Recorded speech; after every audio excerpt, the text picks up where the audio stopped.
The sun, a golden orb, was high in the sky, casting long shadows over the verdant fields of Uz. Inside the eldest son's house, laughter and music spilled out, a joyous cacophony of feasting and familial love. Job, a righteous man beyond reproach, had just concluded his morning ritual, offering sacrifices to God on behalf of each of his beloved children, a paternal plea for their purity. He prayed earnestly, seeking divine protection and grace for his cherished family, always mindful of their spiritual well-being and the temptations of their youth. A deep, abiding peace filled him as he completed his sacred duty. Suddenly, a solitary figure burst through the doorway, his face etched with terror and dust. It was one of Job's servants, breathless and trembling. "Master!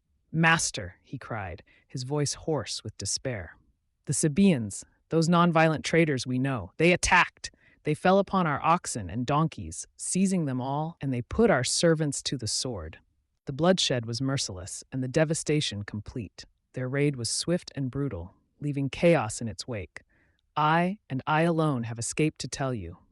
Before the words had fully registered, another servant, his clothes singed and his eyes wide with horror, stumbled in. "Fire from the heavens, master," he gasped, pointing a shaky finger skyward. "Lightning struck our sheep and the servants tending them. It consumed them all, leaving nothing but ash. The flock, once thriving, was utterly annihilated in an instant, a scene of absolute destruction. Again, I, and I alone, have escaped with my life." A chilling dread began to settle over Job, a cold hand squeezing his heart. But before he could even process this fresh calamity, yet another figure, ragged and disheveled, appeared in the doorway. "The Chaldeans, master," he choked out, his voice a strained whisper. "Those desert nomads, they swept down like a whirlwind. They raided our camel herds, taking every single one, and they slaughtered our servants with merciless abandon. Their cruelty knew no bounds, their ferocity unmatched. I, and I barely, have escaped with my life." Even before the last servant could finish his harrowing tale, his voice cracking with the trauma of what he had witnessed, a fourth, his face streaked with tears and dirt, stumbled forward, his voice a mere croak. "A great wind, master. A mighty whirlwind from the wilderness. It struck the four corners of your eldest son's house, the very house where your children were feasting. It collapsed, master. It crushed them all. Your sons and your daughters, they are gone." The joyous celebration turned to sudden, silent horror, burying all hope. Only I, by some miracle, have escaped to tell you. The world seemed to tilt on its axis. The vibrant colors of the day faded to a stark gray, the sounds of life replaced by a deafening silence.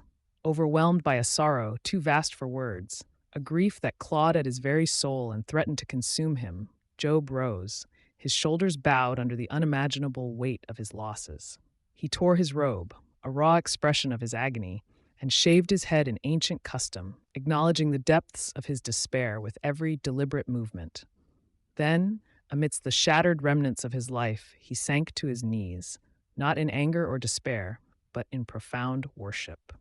His voice, though hoarse with grief, resonated with unwavering faith, a testament to a spirit that refused to be broken. "Naked I came from my mother's womb, and naked I shall return there," he declared, his eyes fixed on the heavens, brimming with both tears and conviction. "The Lord gave, and the Lord has taken away. Blessed be the name of the Lord." His words were not a lament, but a powerful declaration of his absolute trust in divine wisdom, even when understanding eluded him. In that moment of profound desolation, Job did not sin. He did not curse God. He did not accuse the divine hand of injustice, nor did he question his goodness or benevolence. Instead, he acknowledged the absolute sovereignty of his Creator, clinging to his faith, even as everything he held dear was stripped away in a relentless torrent of tragedy.